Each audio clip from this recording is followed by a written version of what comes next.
നമസ്കാരം. സോളാർ താരം വീണ്ടും വേട്ട തുടങ്ങി. തട്ടിപ്പിന് അമൃതാനന്ദമയി മഠത്തിന്റെ പേര് കൂടി വ്യാജമായി നൽകി എന്നുള്ളതാണ് പുതിയ പ്രത്യേകത. നമുക്കറിയാം, ആരും മറന്നു കാണില്ല സോളാർ തട്ടിപ്പ്. ഇനി ആരെ മറന്നാലും നമ്മൾ അതിലിരയായിട്ടുള്ള ഉമ്മൻചാണ്ടിയെ ഒരിക്കലും മറക്കില്ല. കാരണം ഈ സോളാറിന്റെ പേരിൽ മാനവും ഭരണവും പോയ ഒരേ ഒരാൾ, പിന്നെ അതിൻ്റെ പിന്നാമ്പുറ തട്ടിപ്പുകളൊക്കെ നമ്മൾ കണ്ടതാണ്. സോളാറിനകത്തുള്ള വ്യക്തികളെ നമുക്ക് വളരെ കൃത്യമായിട്ട് അറിയാവുന്നതാണ്. വർഷങ്ങൾക്കപ്പുറം അവരുടെ ജീവിതം എന്താണ് എന്ന് പരിശോധിച്ച് നോക്കിയാൽ നമുക്ക് തിരിച്ചറിയാൻ കഴിയും. അതിനകത്തെ ഒരു വനിത ഉണ്ടായിരുന്നു, അവരെക്കുറിച്ച് യാതൊരു വിവരമില്ല. അതിനുശേഷം ഉണ്ടായിരുന്നത് നമുക്കറിയാം, അതുമായിട്ട് ബന്ധപ്പെട്ട് ബിജു രാധാകൃഷ്ണനായിരുന്നു. സോളാർ ചതിക്ക് ശേഷം ഒരു CSR ചതി, അതിലൂടെ പേര് കിട്ടിയിരിക്കുകയാണ് ബിജു രാധാകൃഷ്ണൻ. വീണ്ടും അകത്തായി. 3 പുതിയ പേരുകളിൽ ബിജു രാധാകൃഷ്ണന്റെ ഒരു രണ്ടാം എൻട്രി.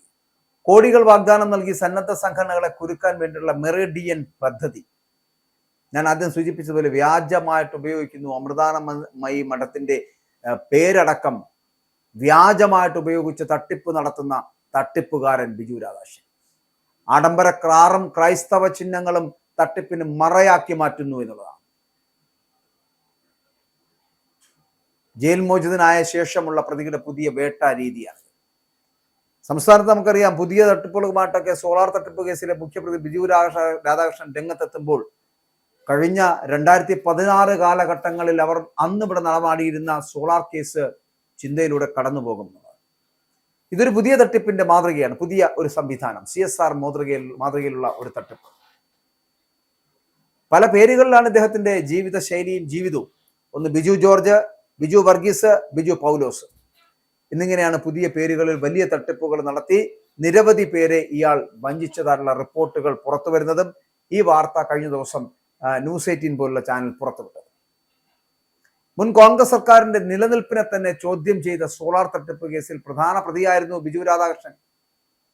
RB നായർ എന്ന വ്യാജ പേരിലും സ്വന്തം പേരായിട്ടുള്ള ബിജു രാധാകൃഷ്ണൻ എന്ന പേരിലുമായിരുന്നു അന്ന് ഇയാൾ തട്ടിപ്പുകൾക്ക് കളമൊരുക്കിയത്. ഇപ്പോൾ വിവിധ വ്യാജ പേരുകളിൽ ഇരകളെ വീഴ്ത്തുന്ന പുതിയ തട്ടിപ്പ് ശൃംഖലയിലാണ് ഇയാൾ പ്രവർത്തിക്കുന്നത് എന്നാണ് അന്വേഷണ റിപ്പോർട്ടുകൾ സൂചിപ്പിക്കുന്നത്. അതിനകത്താണ് ബിജു ജോർജ്, ബിജു വർഗീസ്, ബിജു പൗലോസ് തുടങ്ങിയ പേരുകൾ ഇയാൾ ഇപ്പോൾ ഉപയോഗിക്കുന്നതായിട്ട് കണ്ടെത്തിയിട്ടുള്ളത്. കൊച്ചിയിൽ കാക്കനാട് കേന്ദ്രമായിട്ട് മെറിഡിയൻ എന്ന ഒരു സ്ഥാപനം തുടങ്ങി സന്നദ്ധ സംഘടനകളെയും ട്രസ്റ്റുകളെയും ഒക്കെ ലക്ഷ്യമിട്ടുകൊണ്ടാണ് ഇത്തവണത്തെ വേട്ട. വൻകിട കോർപ്പറേറ്റുകളിൽ നിന്ന് സാമൂഹിക പ്രതിബദ്ധത ഫണ്ട്, അതാണ് ഞാൻ പറഞ്ഞത്, ഈ CSR ഫണ്ടുകളുണ്ടല്ലോ, അത് വാങ്ങി നൽകാമെന്ന് വിശ്വസിപ്പിച്ച് കോടികൾ തട്ടിയെടുക്കുകയാണ് ബിജു രാധാകൃഷ്ണൻ ചെയ്യുന്നത്. 15 വർഷത്തെ UK ജീവിതം അവസാനിപ്പിച്ച് മടങ്ങി വന്നതാണ് എന്നും സഹോദരിയും കുടുംബവും ബാങ്ക്, ഇൻകം ടാക്സ് എന്നീ വകുപ്പുകളിൽ ഉന്നത ഉദ്യോഗസ്ഥരാണ് എന്നുമാണ് ഇയാൾ അവകാശപ്പെടുന്നത്. വിശ്വാസ്യത ഉറപ്പിക്കുവാൻ ഓഫീസിൽ ക്രൈസ്തവ ചിഹ്നങ്ങൾ നിരത്തിയും തന്റെ വക്കാലത്തേറ്റെടുത്ത അഭിഭാഷകരുടെ ആഡംബരക്കാർ ഉപയോഗിച്ചുമാണ് ഇയാൾ വിശ്വസ്തനായ ബിസിനസ്സുകാരനായി വേഷം കെട്ടുന്നത്. തിരുവനന്തപുരത്തെ ഒരു സന്നദ്ധ സംഘടനയ്ക്ക് 1000 കോടിയുടെ ജൈവ കൃഷി പദ്ധതിക്കായിട്ട് 1500 കോടി രൂപയുടെ CSR ഫണ്ട് നൽകാമെന്ന് വാഗ്ദാനം ചെയ്തതോടെയാണ് തട്ടിപ്പിന്റെ വ്യാപ്തി എന്ന് പറയപ്പെടുന്നത് ഇത്രത്തോളം വലുതാണ് എന്നുള്ളത് വ്യക്തമായത്. ഫണ്ടായി ലഭിക്കുന്ന പണത്തിന്റെ 60% മാത്രം പദ്ധതിക്കായിട്ട് ചെലവാക്കിയാൽ മതിയെന്നും ബാക്കി തുക ട്രസ്റ്റിനും തനിക്കും പങ്കിട്ടെടുക്കാമെന്നുള്ള വാഗ്ദാനമാണ് ബിജു മുന്നോട്ട് വയ്ക്കുന്നത്. അമൃതാനന്ദമയി മഠത്തിന്റെ ആശുപത്രികളിലും രാജ്യത്തെ നിരവധി മെഡിക്കൽ കോളേജുകളും തന്റെ ഫണ്ടിലാണ് സ്ഥാപിച്ചത് എന്നുള്ള പച്ചക്കള്ളവും ഇയാൾ തട്ടിപ്പിനായിട്ട് എഴുന്നള്ളിക്കുന്നു എന്നുള്ളതാണ്. കേന്ദ്ര സർക്കാരിലെ ഉന്നത നേതാക്കന്മാരുമായിട്ടും BJP നേതൃത്വവുമായിട്ടും തനിക്ക് അടുത്ത ബന്ധമുണ്ട് എന്ന് ഇയാൾ അവകാശപ്പെടുന്നുണ്ട്. കർണാടകയിലെ ഗ്രാമങ്ങൾ അത് ദത്തെടുക്കുന്നുവെന്നും ലിറ്ററിന് 1500 രൂപ നിരക്കിൽ വിദേശത്തേക്ക് ഗോമൂത്രം കയറ്റി അയക്കുന്ന ഗോശാല നടത്തുന്നുവെന്നും ബിജു അവകാശപ്പെടുന്നുണ്ട്. ആദിവാസി മേഖലയിൽ ആ സർക്കാർ പദ്ധതികൾക്ക് ഫണ്ട് നൽകുന്നതും ആദിവാസി മേഖലയിൽ നിന്നും IAS നേടിയവർക്ക് ജോലി വാങ്ങി നൽകിയതും താനാണ് എന്ന് ഇയാൾ വിശ്വസിപ്പിക്കുന്നു. സോളാർ കേസിലും ഭാര്യയെ കൊലപ്പെടുത്തിയ കേസിലും വർഷങ്ങളോളം ജയിൽ ശിക്ഷ അനുഭവിച്ച ബിജു രാധാകൃഷ്ണൻ കൂടുതൽ കരുതലോടുകൂടിയാണ് പുതിയ ഇരകളെ തേടുക എന്നത് വ്യക്തമാണ്. എന്തായാലും ഒരു കാര്യം ഉറപ്പാണ്, വീണ്ടും പുതിയ തട്ടിപ്പുമായിട്ട് കേരളത്തിന്റെ മണ്ണിലുണ്ട് എന്നുള്ളതാണ്.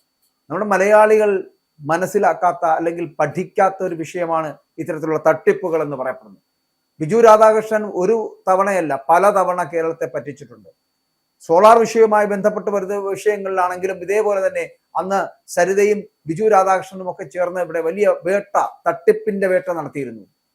അതിൽ നിന്ന് ഒരു രാഷ്ട്രീയക്കാരനെ, ഒരു ഭരണകർത്താവിനെ തന്നെ ഇല്ലാതാക്കുവാൻ അവർക്ക് കഴിയുകയും ചെയ്തു. ഇപ്പോൾ ഇവിടെ ബിജു രാധാകൃഷ്ണന്റെ പുതിയ തട്ടിപ്പ് എന്ന് പറഞ്ഞാൽ ആ പുതിയ തട്ടിപ്പിനുള്ളിൽ പലരെയും ഉൾപ്പെടുത്തുന്നുണ്ട്. എന്തിന്?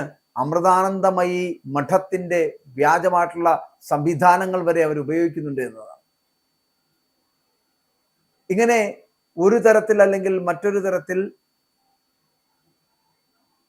തട്ടിപ്പും വെട്ടിപ്പും മാത്രം നടത്തുന്ന ബിജു രാധാകൃഷ്ണനെ പോലുള്ളവർക്ക് ലഭിക്കുന്ന ശിക്ഷയുടെ കുറവാണ് വീണ്ടും വീണ്ടും ഇങ്ങനെ മലയാളികളെ പറ്റിക്കുവാൻ ഇവർക്ക് പ്രേരകമാകുന്നത് എന്നതാണ്. അല്ലെങ്കിൽ മലയാളി എന്ന് പറയപ്പെടുന്നത് ഈ ലോകത്ത് മുഴുവനുമുള്ള ജനങ്ങളെ തട്ടിച്ചു നോക്കിയാൽ ഏറ്റവും ബുദ്ധിമാന്മാരാണ് എന്ന് അവകാശപ്പെടുന്നത് കൊണ്ട് തന്നെ ഇവരെ ആർക്കും പറ്റിക്കാൻ കഴിയില്ല എന്നാണ് വിശ്വസിക്കുന്നത്. പക്ഷേ ഏറ്റവും നല്ല കള്ളന്മാർ, ഏറ്റവും വലിയ ബുദ്ധിമാന്മാരെ പലവട്ടം പറ്റിക്കുമെന്നുള്ളതിന്റെ ഏറ്റവും വലിയ തെളിവാണ് കേരളത്തിലെ ബിജു രാധാകൃഷ്ണന്റെ ഈ പുതിയ തട്ടിപ്പ് വേട്ട എന്ന് പറയപ്പെടുന്നത്.